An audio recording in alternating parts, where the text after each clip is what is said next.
Yes, sir. Sure.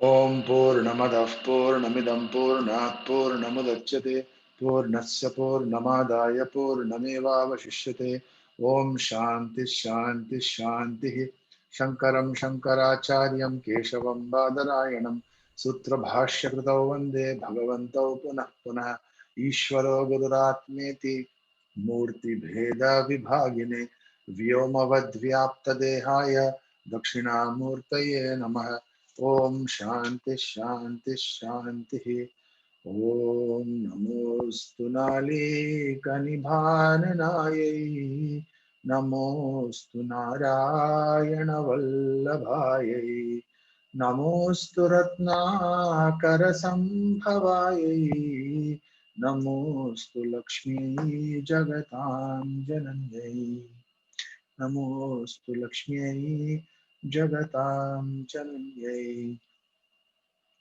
We pray to Mahalakshmi, Jagat Janani, on the day of Bali Pratipada, after we must have done Lakshmi Puja yesterday, for those of you who observe the Deepotsava. And we continue on our uh, journey into the Upanishad, which is coming to a close shortly. So the way we are going to, I hope Venkat sir would be here today, but I think he's busy with some other things. The way we are hoping to wrap this up is that the day we are going to have our final class will be on December the 6th. So that is, today is 15th and 22nd, 29th, and 6th. They're the next 3 Sundays. December 6th will be the last class.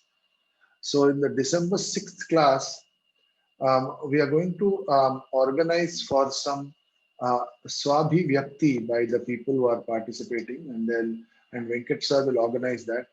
Some of you will be called upon to speak about your own takeaways from this class. Um, on next Sunday, 22nd, we will not be having a class.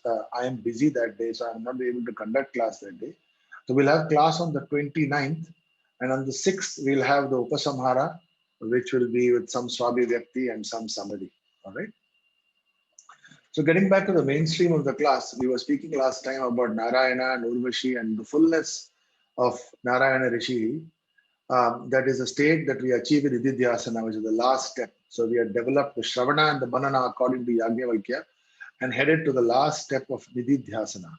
This is the fullness that the sadhaka gets established in which all action is natural and you don't have the externality of identification with the one making an effort. Effort is being made, but you have no identification with the one making the effort.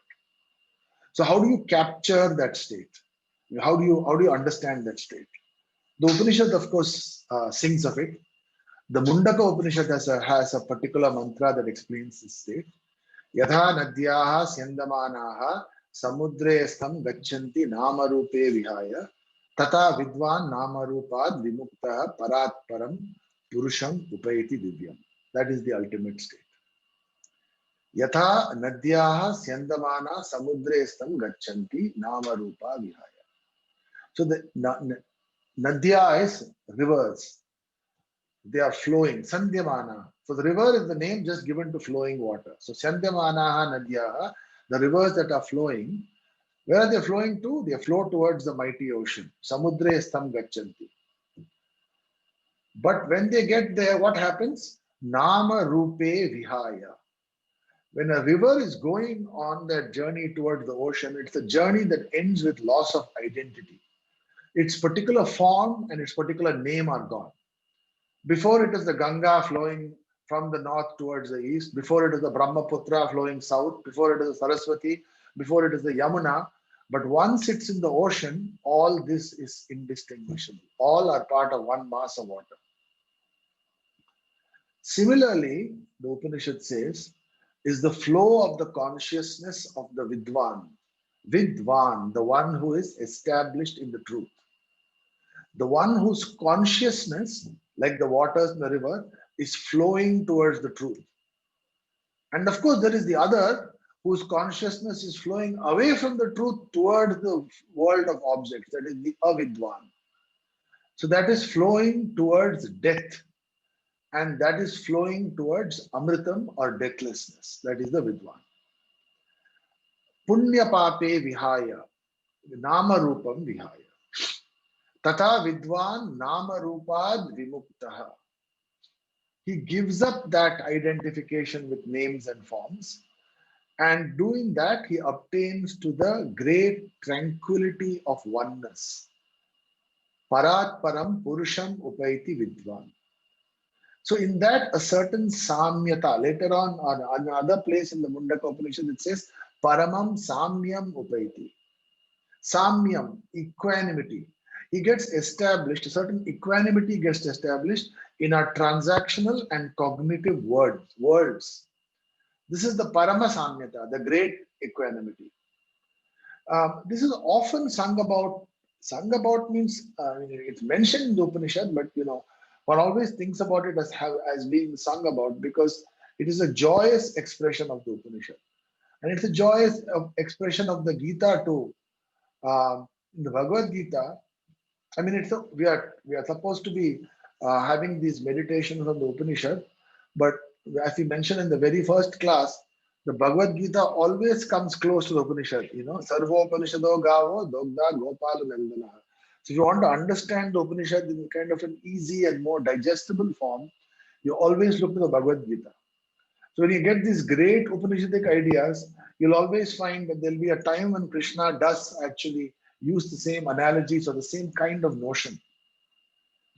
So this notion comes from Krishna in the beginning of the Bhagavad Gita. In the beginning of the Bhagavad Gita, first of all, Arjuna, Krishna is a gracious teacher until he becomes the teacher. Of course, he's just a charioteer. He's listening to the chariot master talk and sort of have a soliloquy about how things are. It doesn't interrupt that much.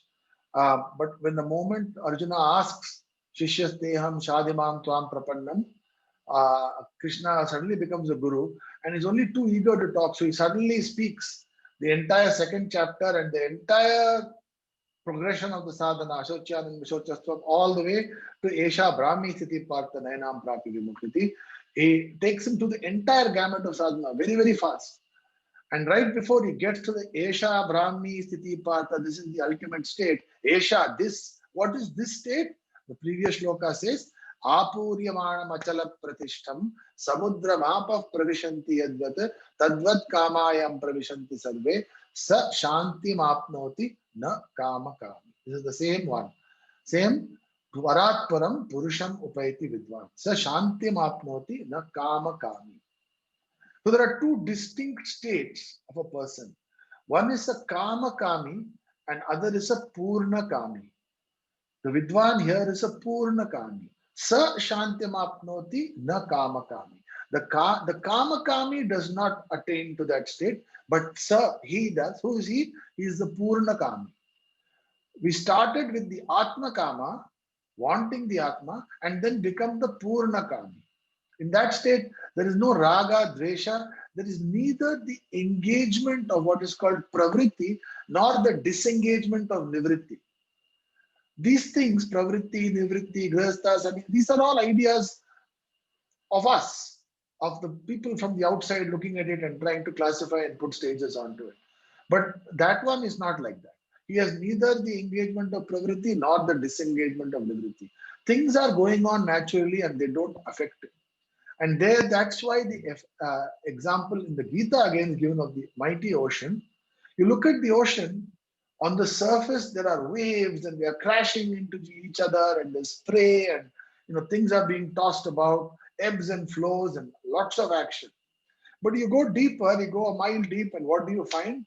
You find a deep stillness. This is the Achala Pratishta. Achala means immovable, Pratishta means establishment. Such an ocean can take in and accept the inflow of all karmas. There is absolutely no fear. It is just taken in and incorporated and subsumed into the fullness that is the mighty ocean. So no matter whether it is the stillness of the deep of the ocean or the action and the waves on the top of the ocean, in the end, it is all the water of the mighty ocean. And in each drop of the water, there is oceanness, and that never goes away. And being established in this essential water, in this infinite essentialness, it put all other things into place. So even while we are apparently in the engagement of pravritti means engagement, we remain fulfilled. And even when we are in the disengagement of nivritti, we remain full of joy. Because no matter what that happens, we are not identified with the one who is pravritta or nivritta. We are in fact identified with the infinite truth. This is the difference between the finite and the infinite, which the Vedanta stresses so much, but perhaps doesn't bring it out every time because it's hiding in this word Brahma, Brahman. All this Brahman, what is Brahman? I am Atma, I am Brahman. But all those things are nice. But in Brahman, every time that word is said, Brahman, Brihatvat Brahman. It is the infinite, and the infinite, by its very definition, is always fulfilled. So, always attention is being drawn towards the infinite, always fulfilled one, but it is used in this code word Brahman. Instead, the finite is always in a dangerous position because if it's a finite, you can add to it and you can subtract from it. So you want good things to be added to it and you want bad things to be subtracted from it. So when you have the finite, instantly you have ragadvesha. And then since you want good things to be added to it, you want those good things, so you have kama. And if that kama is obstructed, you get krodha. So kama, krodha. Kama, krodha, raga, dvesha, sending kama, krodha out in front of it. So that is always the issue with anything that is finite. So in the latter, in this finite thing, every karma seems to come with a potential to alter the state of your finitude. Alteration of your state in your finitude, depending upon whether it's good or bad, can be very attractive or repulsive. So every karma has chance to add to us with its fulfillment or leave us more empty with its failures. So every karma has the ability to disturb us and to shake us. Only the infinite is unshakable and can calmly accept the advent of every karma. No need to chase or reject. Even this calmly accept phrase is actually a terrible phrase for a Vedantin because it's very misleading. It seems that there will be this person who's a Vidwan, sitting with his eyes calm and some blissful smile on his face, calmly accepting all the things. It's not like that. Trials and tribulations happen to everybody. That is not the state. That state where just you try to force a grin and bear it kind of sadhaka state is not, that's not too trivial. This is a siddha state. This is the state when karma comes and hits and just has no effect at all. Because the outside world might see karma, the state that the person is such a full state that is all from within only. It is like saying that the ocean is going to, the wave is going to crash and is going to do aghata on the ocean. How will it do aghata on the ocean? It's part of the ocean. Only outside the ocean you would say the waves are crashing and flowing and all that stuff. So that is the state. And all the saints have sung of it. And all the saints have recommended that as early as possible in our life, we get oriented to it. Because an early orientation is really important because it takes a long time to work out. South India, you'll need no introduction to Appaya Dikshitar, who is a great saint, a scholar, and moreover, most of all, Paramashiva Bhakta. His grandson was Nilakanta Dikshitar, who was no less illustrious. And in one place, Nilakanta Dikshitar captures this right about how to enter into sadhana. Bhavye dehe patashukarane Shvalaye Shri Samriddhe Kaumarante Vayati Chakatam Apyavritte cha Dukhe Pratyak Pushpe Prasava Vidhaya Prasya Dhirasya Pumsaha Pratyak Vaktram Bhavati Hridayam Kosti Dhanya Tadanya. Kosti Dhanya Tadanya. Who can be greater than that? Greater than who? Again, Dhira. Dhirasya Pumsa. This Dhira. What does he do? Pratyak Vaktram Bhavati Hridayam. Pratyak means internal. Vaktram means face. Bhavati Hridayam. The eyes have turned inward. The gaze has turned inward. It is not some contortion of some eyes or something. It's the attention has turned inward. Everyone, Dhira or not, turns inward once or the one time or the other you will turn inward. But why do we turn inward? Usually we turn inward when the external world kicks us in the face, rejects us. Something happens and the world says to us, don't come to me, I am not going to give you what you want. When the world does that to us, it comes as a great shock. And what happens then? Helplessly and sadly, you turn inwards. This is not the dhanyata referred to in this shloka. In the literature, this kind of vairagya is called smashana vairagya. You know, a very close relative dies, you're part of the funeral process, you go to the smashana, the body is being burned by his sons, you're shedding tears quietly on one side, and you say, oh, this world is not worth it. What is this sansara? It is nothing. Look at it, goes back to ashes. This is the moment when I suddenly orient myself towards God and toward Vedanta. Day after tomorrow, you'll be back to normal. Because that is the smashana vairagya. It's not a deep, cultivated vairagya that has come from a lot of Shravana and Manana. You're not clear where to direct that energy. So in that failure, in the hopeless and dryness, there's no elevation. So what is the right way and when is the right time to become inward is described in this sloka. In the beginning it says, Bhavye Dehe Patashukarane Shwalaye Shri Samriddhe. Bhavye Dehe, when the body is healthy. Bhavye Dehe and feels good. Patashu Karaneshu Ale. Patashu Karaneshu. All the Karana are still doing well. The eye is hearing, seeing, the nose is smelling, the ear is all acting correctly. Patashu Karaneshu. Everything is behaving well. And Alaye Shri Samriddhe. Because if you are having a very difficult time, if you are having terrible economic circumstances, if you are very under deep poverty and things are not good at home and you are having to fight for every meal, it is very hard to pay attention towards the higher things. So, Alaye Shri Samriddhe, all the things that you want, all the necessities that you want are available to you. So otherwise, the world is not putting that kind of pressure on the tender heart of the sadhaka that you're forced to do some kind of work that forces you to be bahirmukhi all the time. You're not forced to do it. You may be choosing to do it, but you're not forced to do it. Okay. Now, obviously, in childhood, there is no opportunity for inward turning. And Kaumar Avastha obviously is spent playing, it is meant for that.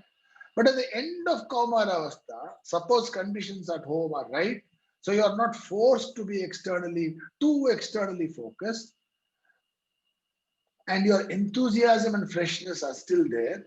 In that kind of state, the poet says, Pratyak pushpe prasava vidaya prasya dhirasya pumsa. Pratyak pushpam. There is Pratyak always means internal. Pratyak pushpam is a kind of flower. It is not there in the south. It is a particular kind of flower. On the tree, the flower comes, it has a bud, but the bud never blooms. And the bud is always giving that promise of blooming today, tomorrow, it never blooms. You see the bud, you think it's going to bloom any day, but it does not. It stays close, and then suddenly one day it falls off and you realize it is directly matured into a fruit. Okay. So, Pratyak Pushpe Prasava Vidaya. This is the Prasava. This is the way the Pratyak Pushpa gives birth to the phala. Without the intermediate stage of externalization of flower, this bud has directly given birth to the fruit. This is the beauty of starting sadhana when you're young and getting exposed at a young age. The young person at the end of Yavana Avastha has the opportunity to be a Pratyak Pushpa.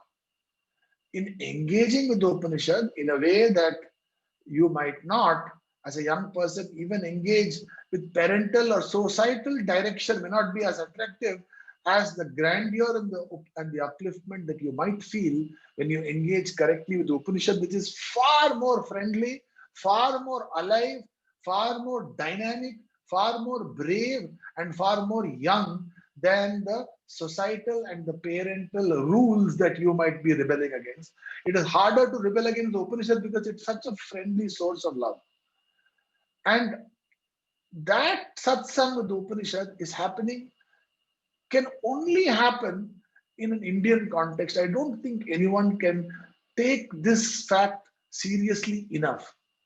That this unheard melody of the Upanishad and this extraordinary Upadesha of the Upanishad, and such a gathering, even the one we have now over the Zoom, focusing only on the truth, can only happen in a group of people that meets regularly out of a curiosity and a jignasa, a desire to know, that we spoke about in the early classes. Okay, so it is really the gift of our rishis of our country that these unheard melodies are echoing generation after generation and enchant listeners that don't quite know what they are listening to and why it is attracts them, but just the same they are attracted to it and you want it. And it's a flow that has been going on since the beginning of time, and it's a loving flow that passes from one generation to the other, always finding a new conduit to the souls who are open to its touch. So even in the Gita, Bhagavan Krishna explains this to Arjuna very early, that he tells to Arjuna, don't regard this, barely in the fourth chapter, he suddenly says to Arjuna, don't regard this as some kind of, gyan giving lecture, moral lecture, philosophical lecture. It is not that. It is an expression of immense and infinite love that has just found your way from Arjuna conscious to Arjuna consciousness. I don't want to use this word too much, from Krishna consciousness, right? But Krishna's consciousness, this is not that Krishna consciousness. From Krishna's consciousness to Arjuna's consciousness, when Arjuna opened himself up to the touch of the Guru. So in the beginning of the fourth chapter, when actually in a brief hiatus, Krishna says, Imam vivasvate yogam proktavan amavyayam, vivasvan manave praha manurikshvakava bravit. He says, actually, what I'm telling you, it's nothing new. This came from Vivaswan to Manu. Evam parampara praptam. This came one after the other. And why am I telling you? Bhakto simet saka cheti. Because I love you. And you love me. Bhakto simet saka cheti. This is not a trivial statement. This is not a personal statement. Krishna is not giving a kind of a, uncle hug to Arjuna and saying, hey, you are my favorite nephew, I'm telling you this. Is not that. This is an expression of love that is the Guru Tattva. Notice, I am not saying it is love from the Guru, but that love is the Guru. The Guru is recognizing himself in the word expression, and the Sishya is allowed to eavesdrop. And the Sishya stands there in mute adoration and tries to absorb himself as well in the flow of the Guru's recollection. Okay, I don't know if that is too abstract an idea, but this is the idea of Guru. This idea of Guru as Krishna, somebody with a long beard, you have to put that aside when you enter into the Upanishad. And this love expresses itself in so many paramparas and is expressing itself around you in so many paramparas. You have to be awake and alert to its touch. You do not know where it's going to come from. So very often, for instance, in Vedanta classes, we start the class with the Guru Vandana, where we pray to the Lord Dakshinamurti. We say, Dakshinasya Samarambha Shankaracharya Madhyama Asmadacharya Paryanta Smarya Guru Parampara. What does that mean? Dakshinasya Samaramba. Asya means face. We start with the origin of the Guru Parampara, starting with Bhagavan Dakshinamurti. Dakshina Asya means face. Samaramba, starting that. Shankaracharya Madhyama. Shankaracharya is in the middle. Then Asmadacharya Paryanta. So we draw a long line of Guru Paramparas. We sort of do a triangulation of it with 3 points. We draw the line. Dakshinamurti, Shankaracharya, and Asmadacharya, my own Guru. And but there's so many different paths this takes. You take the Lord Dakshinamurti itself, himself. All of you, many of you might know the story, but many might not. I'll tell you very briefly. This is not the occasion. So it turns out that Brahmaji, not Brahman, Brahmaji, we always try to separate Brahman and Brahmaji. Brahmaji or Chaturmukha Brahma, creating the world. First of all, he needs to delegate the job to somebody. So he has, before anything, Manasa Putra, from his mind, there are 4 sons that come, out of whom one is Sanat Kumara. And he says, please go about the duty of creating the world. And the son, they are very, very subtle, very, very, very, very sukshma buddhi. So when their father also tells them, you do this, do something. Doing is not their thing actually. Knowing is their thing. So when he says, do this, create the world, they want to know. So they say, why? Why should we? Brahmaji says, well, why? Nothing. I told you that's why. You do it. But that doesn't work with them. So they quietly walk away because why they are not going to get from the father? They need to go to the Guru. So they go to the north. And when you go to the north, when you find the Guru, that Guru better be facing you unless you are going to approach him from the back. Not a good idea. So you approach Guru from the front. And so he has to be Dakshinasya Samaramba. He has to be south facing. So they reach Dakshinamurti, and with the standard Dakshinamurti picturization, you see he's got 4 rishis looking people sitting in front of him. They are the 4 Manasa Putras of Brahma. One of them is Sanat Kumara. With Mauna Vyakya, without saying anything, he initiates them into the truth. Now that Sanat Kumara, he later on, what happens is, the person who comes to him is Narada. Narada comes to him gloriously in the 7th chapter of Chandogya Upanishad. It is called Bhuma Vidya. So Narada approaches Sanat Kumara. And the approaches of Guru, Shishya, Guru are as varied as Guru Tattva is varied in expressing itself. Guru Tattva can come anywhere. It can come in your driver, it can come in Sanat Kumara, it can come in a tree, it can come in so many different places. So in this case, Narada approaches Sanat Kumara and says, I am touching your feet, teach me. Teach me. What should I teach you? He asks, what I should teach you? What? Tell me the problem. Tell me where's your problem. See, you are Narada. You know so many things. I can't start teaching you from basic geometry. You know all that stuff. So tell me what all you know.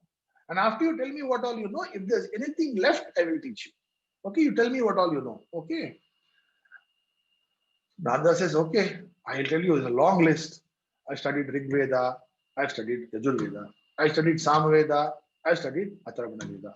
I have studied all the Purana Itihasa. I know everything about Vyakarana. There's nothing, actually nothing unknown to me. I know full mathematics. I know all the method of argument. I know science. I am an expert in logic. I know ethics, politics, astrology, astronomy, 6 Vedangas. I know physics, chemistry, music, art, dancing, everything I know. There's practically nothing I don't know. All this I have learned. So if you ask me what I have studied, I'm sorry, Sanat Kumarji, you're going to be very impressed. I've studied everything. So here's all certificates I've got to prove it. See, Sanat Kumara said, this is all nothing. This is only name. So therefore, you know nothing. So Narada also is very, very, very, very humble. He says, yes, actually, these are only words. I only have a catalog of all the branches of learning. I have heard Tarati Shokam Atmavita. I heard that if you know Atma, you cross over. But I don't know what is Atma. And Tarati Shokam Atmavita. So Atmavita can cross over sorrow, and I am full of sorrow. So obviously, I am not Atmavita. So you are a great master. I am only mantravita. I only know all the mantras. I only know all the information about every art and science, but I don't know Atmavita. Tarati Shokam Atma. So he says, then Sanat Kumara says, yes, of course, there is a great knowing in all that you have known, but the knowledge has not helped you simply because nothing can help you unless it is part of you, unless it is a part of yourself. Nothing outside can be help with help of any help to you. And the moment you say outside, if it is outside you, it cannot be infinite because it doesn't include you. So it must be finite. And alpe sukham nasti. He says there is no happiness in that the finite. Alpe sukham nasti. This is a fundamental premise of the Upanishad that Sarat Kumara first tells Narada. First, you understand this alpe sukham nasti. Na alpe sukham asti. Real Ananda can never be limited. And then he takes him through the Bhuma Vidya. Beautiful seventh chapter of Chandogya Upanishad. Sixth chapter is also beautiful, which is the Shvetaketu. So Chandogya Upanishad is like all these other Upanishads we have mentioned. Ishakena, Kathoprashna, Mandabandakya, Chatittiri, they are all beautiful. Chandogya is spectacularly like that. So this was learned by Narada. Now, what about Narada? Did he teach some great rishi who knew everything and all? No, who did Narada teach? Narada taught the son of an Asura. Who did he teach? Panelist. Who did Narada teach? Son of Asura. He taught Prahlada. In the womb, he taught Prahlada. So Narada taught Prahlada. We don't know. Prahlada didn't imagine that he will be in Guru Parampara of Sanat Kumara Narada. Unexpectedly, Narada taught Prahlada. And today we must remember Prahlada. Why is he a Prahlada today? Because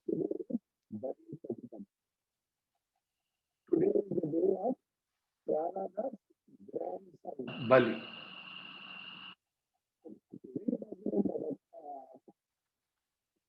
This is the day in which the Lord tied up Bali captor because he couldn't give him the third pada, couldn't give him place to keep his foot.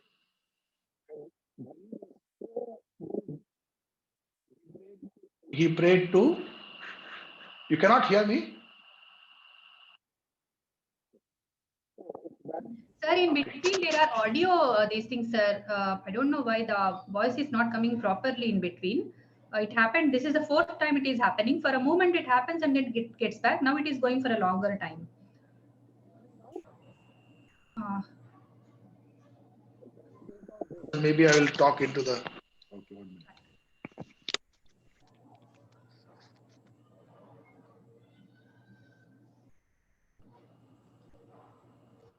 Okay, is it okay now? yes, sir. Yes, perfectly. All right. Yes, sir. Okay. So I was mentioning that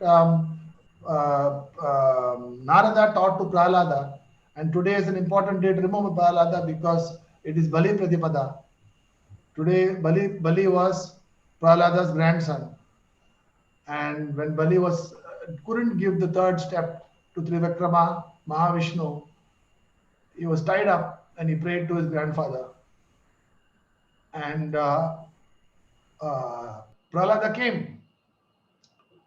But Prahlada came, he didn't tell, please let him go or anything like that. This is Vishnu is his very own. He said, you couldn't have done a better thing for my grandson than to just capture him like this. Because he is also in the same Asura Parampara, and you have captured him. Now if you have captured him, you have tied him up, and he is tied up in his love for you, and you are tied up in his love for him. So you're captured in that way. So this is the instruction that Narada gave to Prahlada. Similarly, later in the Dwapara Yuga, there was also again the need for a young boy to absorb and to renew this tradition of Vedanta. So that idea that a young lad is needed, a young mind is needed to capture and live and renew the Vedanta Parampara occurred to Parashara, who was sitting in the Himalayas. Parashara, sitting in the Himalayas, recognized the need for somebody young to take over. So Parashara came down in the rush to find the Shishya.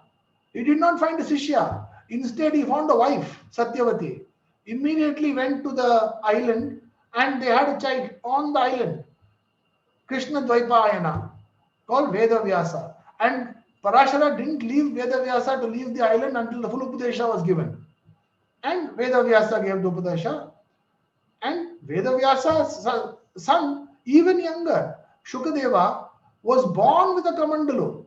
He walked away from Prasava itself completely enlightened. Shukadeva, Gaudapada, Govindapada, and then his Sishya. His Sishya is Shankara Bhagavatpada. Shankara Bhagavatpada is when we come to our still Shankara Bhagavatpada is still 300, 400 years ago, but we consider him our generation because it seems that Sanat Kumara, it seems that Narada, it seems that Gaudapada are so distant. But when we see Shankara, especially if we are students of the Upanishad and we see Shankara, we see a closeness to us. Because today, if you see, if you are entering into the Upanishad and you are trying to understand it, understand the Advaita Vedanta Parampara, the Upanishad themselves speak to you, but we need a crutch. We need something by which we can get some hints to seek the inspirations from the Upanishad. So the Shankara Bhashya gives us that framework. It gives us an orientation. It allows us a path by which we can think about the Upanishad. But I must tell you that there are many ways, and I'm making some general remarks here because we are coming towards the end of our study, and we are hoping that this set of lectures on the Upanishad should inspire people to enter into the Upanishads themselves. We haven't really entered into the Upanishad. We have just skimmed over and try to take a few gems here and there from the Upanishad. We haven't really entered into the Upanishad deeply. So you will be doing that. You will be. I hope you will be inspired enough, or the curiosity would have been piqued enough to say, let me do it. So once you do it, you say you enter the Upanishad and you feel there's a tremendous amount of technical verbiage. There's a lot. Even maybe for those of you who are new to the Upanishad, even these classes and even some of the words I've used, you might feel, there's a lot of technical jargon. And is really the Upanishad, does the Upanishad really have as its aim to get you familiar with a bunch of technical jargon so that you can speak about high philosophy? Okay, that's not the aim of the Upanishad. The aim of the Upanishad is to help us know ourselves. It is not to help us be able to talk about how to know ourselves. It's not. Why would we want that? And yet, in order to find a common language while the Upanishad is talking to us, the Acharyas, especially Bhashyakara, has used a language which you'll have to know. But let me also tell you that although the Bhashya is there, and the Bhashya has got a lot of deep secrets that it's able to reveal to us, in the end, the Upanishad has got the power to speak to us directly. The Bhashya gives us a tool by which we can listen to what the Upanishad is saying. But the aim of an Upanishadic Upasana is to get to the point where you can listen to what the Upanishad is saying and allow it to seep into your heart. And when you allow it to seep into your heart, it can light the flame of knowledge in your heart. You do not need anything else for it. That is why Shravana by itself, Shravana means to listen. Remember, we said Tatparya Nirnaya. The Upanishad words have got so many tatparyas or so many vikalpas, so many possibilities of tatparya. How are you going to determine what is the tatparya of the Upanishad? So, how to do tatparya nirnaya? The bhashya is very useful. It gives you a guide, and it also helps you with manana when you have questions and doubts. Very often, the bhashyakara with the style of the Purva Paksha, also the sub commentators raise the doubts and help you go through them so that you can work through your doubts. Of course, in the presence of a living acharya of the Upanishad is always better. But in the end, when you are entering into the state of nididhyasana, which is a meditative state, where you are meditating not on not trying to just merely still the mind, but having the mind focus, unbroken focus on the Vedanta Vakya, then the Vedanta Vakya will speak to you of itself. And that is the moment of communion with the Guru. Okay, that is the communion with the Guru. That is what is indicated by the Maunavyakya of Dakshinamurti and all these other notions of Guru that become increasingly sophisticated as you enter into the Upanishad. So what I will try to do in the next class is I'll try to wrap up and try to give a sense of the overall thing that we have covered. As I told you, the next class will not be on the 22nd, it will be on the 29th. And then the following class, the 6th of December, will be the final class. Ushaji, that today's presentation is over. If people have questions, they can ask. Yes, sir. Yeah, sure, your points are noted, sir. The first question from Reti Bhagini is Alpe Sukham Nasti. Exactly what I experienced being, it's not a question, it's an experience shared. Exactly what I experienced being awarded a PhD after years of research to uncover a very small part of massive piece of plant physiology. So she has worked on that and you know that one thing you must, I've forgotten her name, Ushaji. What is her name? Riti Bhagini. Riti Bhagini. So, yes, Narada went to Sanat Kumara, and you feel Alpi Sukham Nasti because you only know a little bit of plant physiology. Narada said, I know all physiology and everything, and still Alpe only. So the Alpa of the Alpa that is being referred to in the Bhuma Vidya is there are only two things. There is the finite and the infinite. All right. So as a student of Vedanta, we must remember this. To expand the set of finite things we have or we know or we understand is not the aim. The aim is to be established in the infinite.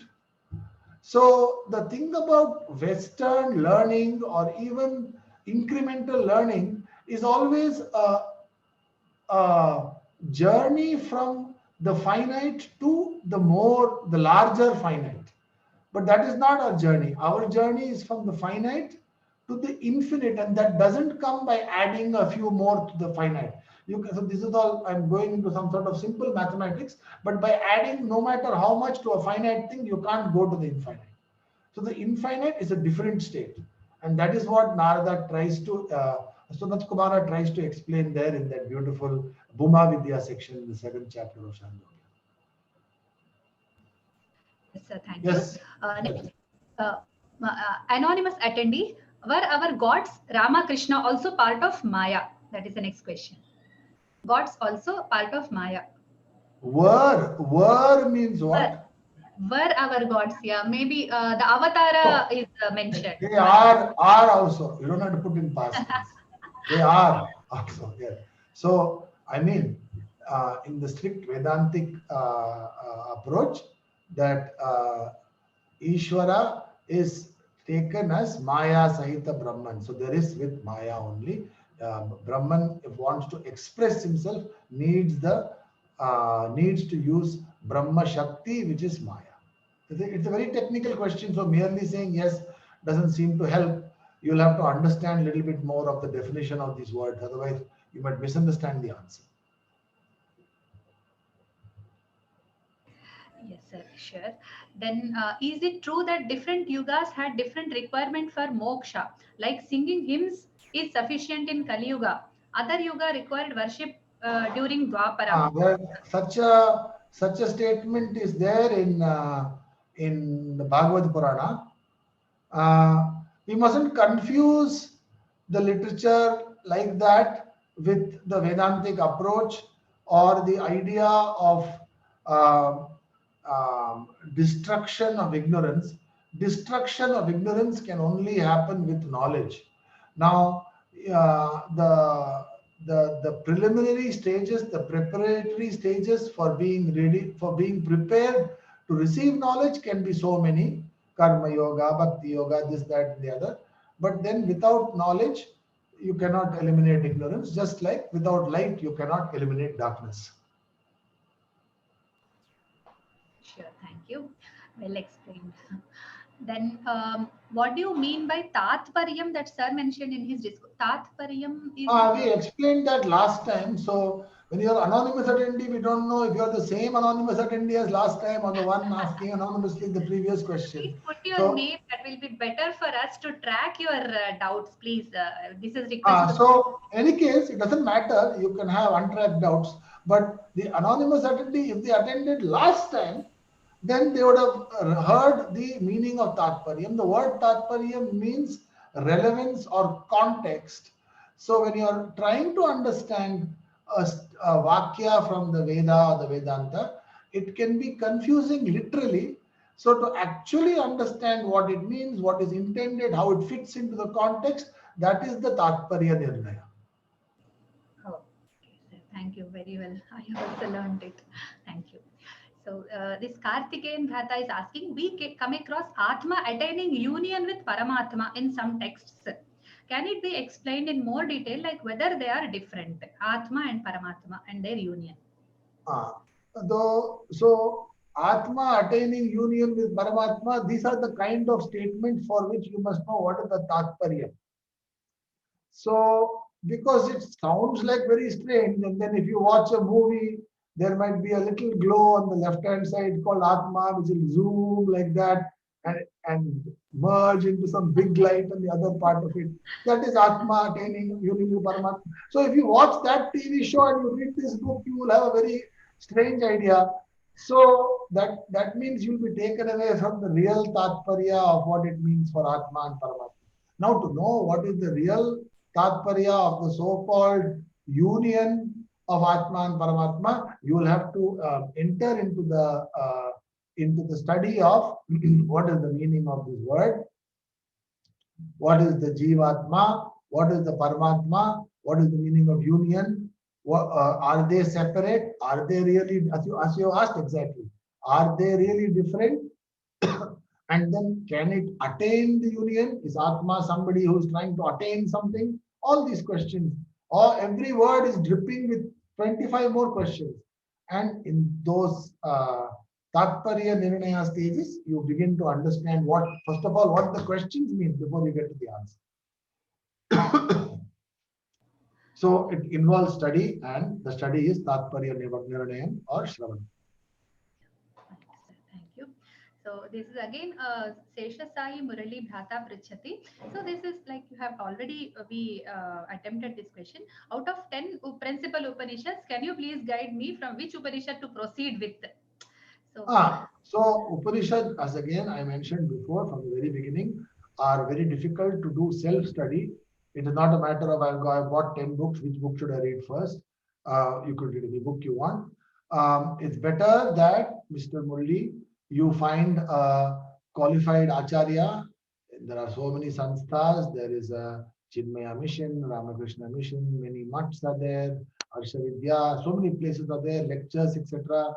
Swamis who are giving who are well known, who are well versed in who are teaching. You go to one such and you enter into a course of study where you join their classes, get the guidance, because it requires regular guidance. Mere one line, some man on Zoom telling you start with Chandogya, and you listen to that and you get confused, then who will you ask for the next question? So better to ask somebody reliable who you have some regular access to, And there are many approaches to this, depending upon where you are, how much you know, what you can read, which language you should know, what you know about Bhagavad Gita, etc. Somebody might recommend a sequence to you. I certainly recommend studying Bhagavad Gita once first. Yeah, for that, a lot of lectures are available, and people really make good commentaries on that. Lectures are available in Vyoma itself, is it? Yes, sir. Yes, sir. Right. Very good. Okay. So I think we've exhausted the questions, Usha ji. Yes, sir. Yes, sir. All are over. One more has come up just now. There are roles for Vishnu, Brahma, and Maheshwara as per our Shastra. Is it that they are really different, or is it the roles that a person plays in his life? It's a Puranic kind of question. Or, Yeah, Puranic question. And role that we play, Vishnu, Brahma, Maheshwara role in our life, I have not played yet. So there might be somebody who's playing. Yeah, I don't know. It's a very Puranic question. You have to take the Puranas in their own way as a way to have stories which exemplify the principles of the Upanishad. So I'm not able to answer that question. Sorry, Sarah, no. madam. All right, Ushaji, that's the end of the questions. So Yes, sir. thank you. And just to recall that there will be no class next Sunday, and class will resume Sunday after next. Sir, we'll send mail to the attendees. No problem, sir. They'll And be also, please ask Venkat sir to send mail in terms of how the Swabhi Bhakti will happen in the last day, 6th December. Yes, sir. Sure. Okay. Om Purnamadah Purnamidam Purnat Purnamudachyate Purnasya Purnamadaya Purnameva Vashishyate Om Shanti Shanti Shanti. Jai Shanti.